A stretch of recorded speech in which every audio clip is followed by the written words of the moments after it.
students, how are you? I hope everyone is fine. बच्चों, आज मैं आपको 10वीं कक्षा का जो चौथा कविता है अभिनव मनुष्य, इस कविता के बारे में मैं आज आपको बताने वाली हूँ। इस कविता को समझाने से पहले इस कविता के जो कवि हैं बच्चों रामधारी सिंह दिनकर, इस कविता के जो कवि हैं बच्चों रामधारी सिंह दिनकर, इनके बारे में मैं आपको पहले बताती हूँ। बच्चों इधर देखिए, इनका जो जन्म है बच्चों सन 1908 को बिहार प्रांत के मुंगेर जिले में हुआ। इनका जो जन्म है बच्चों 1908 को बिहार प्रांत के मुंगेर जिले में हुआ। बच्चों इन्होंने पहले रेडियो विभाग में काम करते थे, और उसके बाद में बच्चों सरकारी कॉलेज में प्राध्यापक बने। बच्चों इनके जो प्रमुख रचना है बच्चों इधर देखिए, हुंकार, रेणुका, रसवंती, सामधेनी,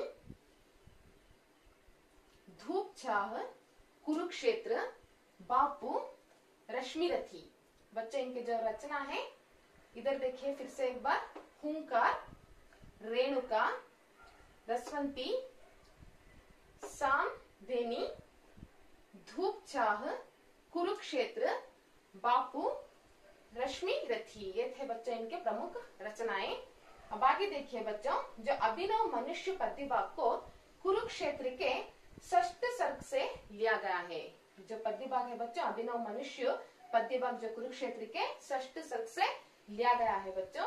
इस कवि के जो निधन है बच्चों, हमारे जो रामधारी सिंह दिनकर का जो निधन है 1974 में हुआ। इनका जो निधन है बच्चों 1974 में हुआ। ये था बच्चों रामधारी सिंह दिनकर का परिचय। अब आगे आइए बच्चों, इस कविता में जो भी शब्दार्थ आए हैं मैं बोर्ड पर लिखी हूँ बच्चों, इसे भी एक बार अच्छे से पढ़ लेंगे। इधर देखिए, शब्दार्थ अभिनव का मतलब होता है नया, वारी का मतलब होता है जल या बाष्प, हुक्म का मतलब होता है आज्ञा, व्यवधान का मतलब होता है पर्दा या रुकावट, सरित का मतलब होता है नदी, सिंधु का मतलब होता है सागर या समुद्र, आलोक का मतलब होता है प्रकाश, ज्ञेय का मतलब होता है जानकारी, श्रेय का मतलब होता है यश, कल्याण, मंगल। बच्चों ये था इस कविता में आने वाले शब्दार्थ। बच्चों इस कविता को मैं आप समझाने से पहले एक बार मैं कविता को अच्छे से पढ़ लेती हूँ, अब गौर करके सुनना। बच्चों इधर देखिए, अभिनव मनुष्य रामधारी सिंह दिनकर। आज की दुनिया विचित्र नवीन, प्रकृति पर सर्वत्र है विजयी पुरुष आसीन, है बंदे नर के करों में वारी विद्युत बाप, हुक्म पर चढ़ता उतरता है पवन का ताप, है नहीं बाकी कहीं व्यवधान, लांग सकता नर सरित गिरी सिंधु एक समान, यह मनुज जिसका गगन में जा रहा है यान, कामते जिसके करों को देखकर परमाणु, यह मनुज जो सृष्टि का श्रृंगार, ज्ञान का विज्ञान का आलोक का आगार, व्योम से पाताल तक सब कुछ इसे है ज्ञेय, पर ना यह परिचय मनुज का, यह ना उसका श्रेय, श्रेय उसका बुद्धि पर चैतन्य उर की जीत, श्रेय मानव की असीमित मानव से प्रीत, एक नर से दूसरे के बीच का व्यवधान, तोड़ दे जो बस वही ज्ञानी वही विद्वान और मानव भी वही। बच्चों आइए इस कविता को मैं आपको अब समझाती हूँ। बच्चों इस कविता जो है अभिनव मनुष्य, इस कविता के जो कवि हैं रामधारी सिंह दिनकर। बच्चों पहले जो हमारे पुराने पूर्वज है ना बच्चों, उनका जो जमाना था अलग था, उनको जो जमाना था बच्चों अलग था। उन्होंने बहुत मेहनत करते थे, बहुत मेहनत करके काम करते थे, बहुत मुश्किल से अपना जीवन बिताते थे। लेकिन आपका जो जमाना है बच्चों एकदम अलग सा है, एकदम मॉडर्न जैसा हो गया बच्चों। आज का जो जमाना है बहुत एकदम मॉडर्न जैसा हो गया है बच्चों। इस कविता के द्वारा बच्चे स्नेह, मानवीयता, भाईचारा आदि का महत्व समझ सकते हैं। क्या क्या हम समझ सकते हैं बच्चे इस कविता में? पहले स्नेह, मानवीयता, भाईचारा, सहोदरता को हम उनका महत्व जो है हम समझ सकते हैं इस कविता में। बच्चों इधर देखिए, आज की दुनिया विचित्र नवीन, प्रकृति पर सर्वत्र है विजयी पुरुष आसीन। हे बंदे नर के करों में वारी विद्युत भाव, हुक्म पर चढ़ता उतरता है पवन का ताप। है नहीं बाकी कहीं व्यवधान, लांग सकता है नर सरित गिरी सिंधु एक समान।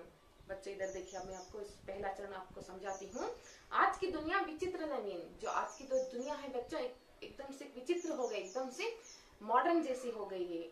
प्रकृति पर सर्वत्र है विजयी पुरुष आसीन, जो अभिनव मनुष्य है बच्चों। आज का जमाने का जो मनुष्य है प्रकृति के हर एक क्षेत्र में, जो हमारे प्रकृति के हर एक क्षेत्र में क्या कर रहा है? अपना विजय प्राप्त कर रहा है। कौन? अभिनव मनुष्य। हे बंदे नर के करों में वारी विद्युत भाव, हे बंदे हुए नर, नर का मतलब है बच्चों मनुष्य। इस अभिनव मनुष्य के करों का मतलब है बच्चों हाथ। इस अभिनव मनुष्य के हाथों में क्या क्या बंधे हुए? मतलब बच्चों पानी, विद्युत का मतलब है बच्चों करंट, वारी का मतलब है बच्चों पानी, वारी का मतलब है बच्चों जल, पानी, पानी, विद्युत का मतलब है बच्चों करंट, भाप का मतलब है बच्चों वेपर कहते हैं ना, वो सब मनुष्य के हाथ में बंधे हुए हैं। हुक्म पर चढ़ता उतरता है पवन का ताप, जो मनुष्य का एक आग्न पर, जो वातावरण में जो हवा का ताप है बच्चों क्या होता है? उतरता है, चढ़ता है। किसके हुक्म पर? इस अभिनव मनुष्य के हुक्म पर, उसके आज्ञा पर। है नहीं बाकी कहीं व्यवधान, ये सब कुछ भी व्यवधान का मतलब है बच्चों, इधर देखिए पर्दा, रुकावट, कुछ भी रुकावट नहीं, जैसा ये सब चल रहा है। लांग सकता नर सरित गिरी सिंधु एक समान, लांग सक रहा है कौन? नर। सरित का मतलब है बच्चों नदी, गिरी का मतलब है बच्चों पहाड़, सिंधु का मतलब है बच्चों सागर या समुद्र। ये सब नर क्या कर रहा है? एक समान लांग सक रहा है, लांग सकता है नर, मनुष्य, नदी, पहाड़, समुद्र, ये सब एक समान मनुष्य लांग सकता है। बच्चों अब आइए इस पहले चरण को मैं आपको कन्नड़ में समझाती हूँ। आज की दुनिया विचित्र नवीन है, ಇವತ್ತಿನ ಪ್ರಪಂಚ ಅನ್ನೋದು ತುಂಬಾ ವಿಚಿತ್ರವಾಗಿದೆ. ಪ್ರಕೃತಿ ಪರ್ ಸರ್ವತ್ರ ಹಿ ವಿಜಯ ಪುರುಷ ಆಸೀನ್, ಪ್ರಕೃತಿಯ ಪ್ರತಿಯೊಂದು ಕ್ಷೇತ್ರದಲ್ಲೂ ಸಹ ಮನುಷ್ಯ ವಿಜಯ ಪ್ರಾಪ್ತ ಮಾಡ್ತಾ ಇದ್ದಾನೆ. ಹೇ ಬಂದೆ ನರ್ಕೆ ಕರೋಮೆ ವಾರಿ ವಿದ್ಯುತ್ ಭಾವ, ತನ್ನ ಮನುಷ್ಯನ ತನ್ನ ಕೈಯಲ್ಲಿ ಹಿಡಿದಿಟ್ಟುಕೊಂಡಿದ್ದಾನೆ, ತನ್ನ ಮುಷ್ಟಿಯಲ್ಲಿ ಇಟ್ಕೊಂಡಿದ್ದಾನೆ. ಏನೆಲ್ಲ? ವಾರಿ, ಪಾನಿ, ಕರೆಂಟ್, ವೇಪರ್ ಎಲ್ಲವನ್ನ ತನ್ನ ಕೈಯಲ್ಲಿ ಮುಷ್ಟಿಯಲ್ಲಿ ಇಟ್ಕೊಂಡಿದ್ದಾನೆ. ಹುಕ್ಮ ಪರ್ ಚಡ್ತಾ ಉತ್ತರ್ತಾ ಹೇ ಪವನ್ ಕಾ ತಾಪ್, ಮನುಷ್ಯನ ಒಂದು ಆಜ್ಞೆಯ ಮೇರೆಗೆ ವಾತಾವರಣದಲ್ಲಿರುವಂತಹ ಗಾಳಿ ಏನಾಗ್ತಾ ಇದೆ? ಏರಿಳಿತ ಆಗ್ತಾ ಇದೆ, ಹೆಚ್ಚು ಕಡಿಮೆ ಆಗ್ತಾ ಇದೆ. ಹೇ ನಹಿ ಬಾಕಿ ಕಹಿ ವ್ಯವಧಾನ್, ಇದೆಲ್ಲ ಏನು ಅಡೆತಡೆ ಇಲ್ಲದಂತೆ ಆಗ್ತಾ ಇದೆ. ಲಾಂಗ್ ಸಕ್ತಾ, ಇವೆಲ್ಲ ದಾಟಬಲ್ಲನು. ಯಾವ್ಯಾವ್ದೆಲ್ಲ?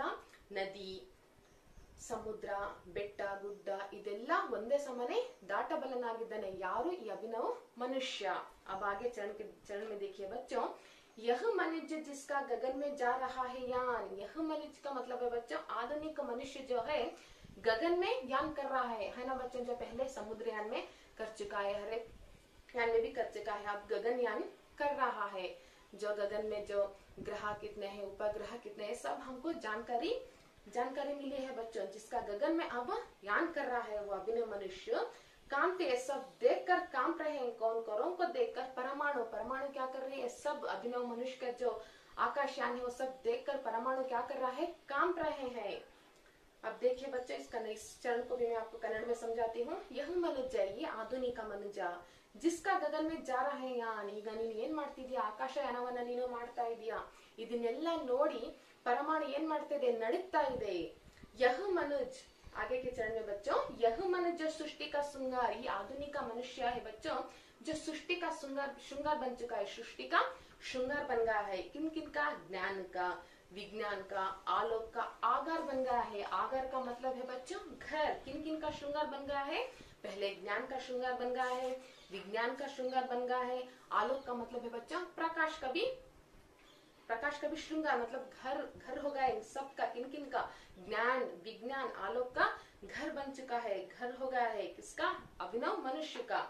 व्योम से पाताल तक, इतना ही नहीं बच्चों, आगे देखिए, व्योम से पाताल तक सब कुछ इसे है ज्ञेय। ज्ञेय का मतलब है बच्चों इंफॉर्मेशन, जानकारी है सब। व्योम का मतलब है बच्चों आकाश। आकाश से लेकर वो जमीन के अंदर है ना बच्चों, पाताल वहां तक भी क्या है? मनुष्य को क्या मिल रहा है? जानकारी मिल रहा है, इंफॉर्मेशन मिल रहा है। परना यह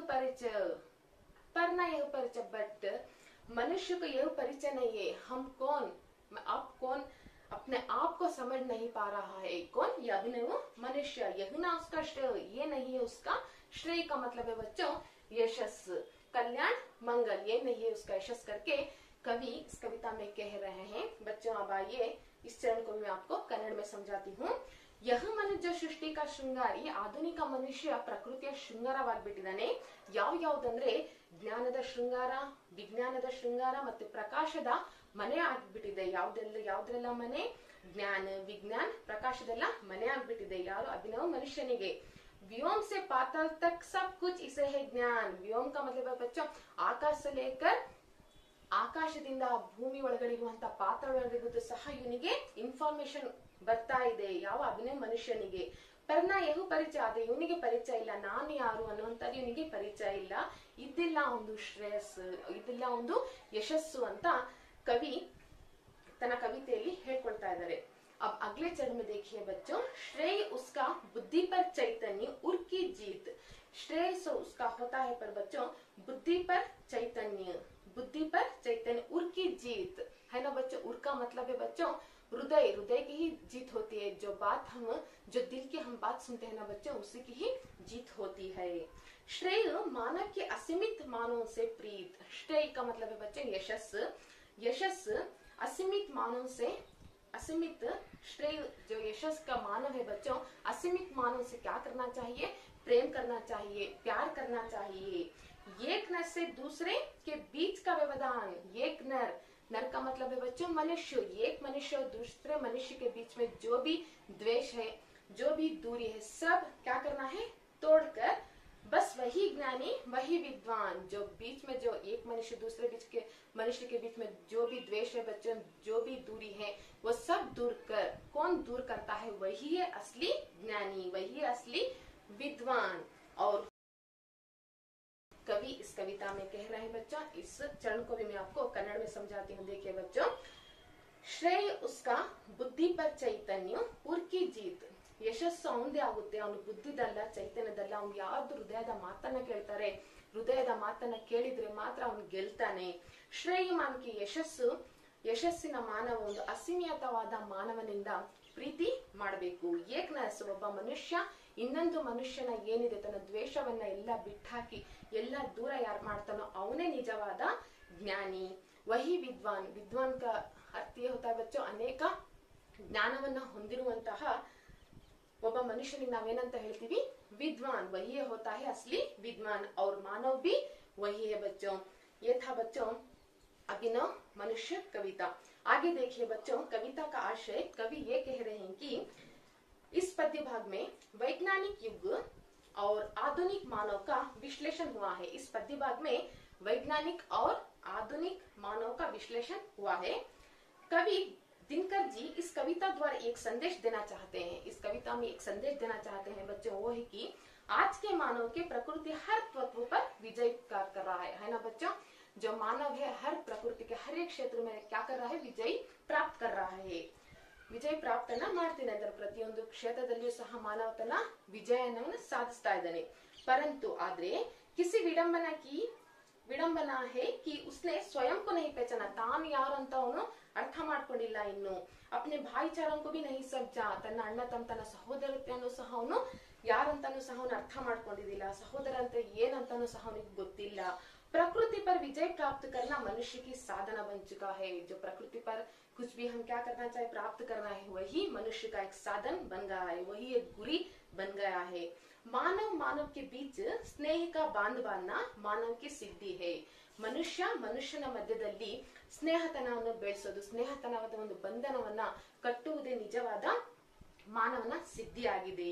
जो मानव दूसरे मानव से प्रेम का रिश्ता जोड़कर आपस की दूरी को मिटाएं।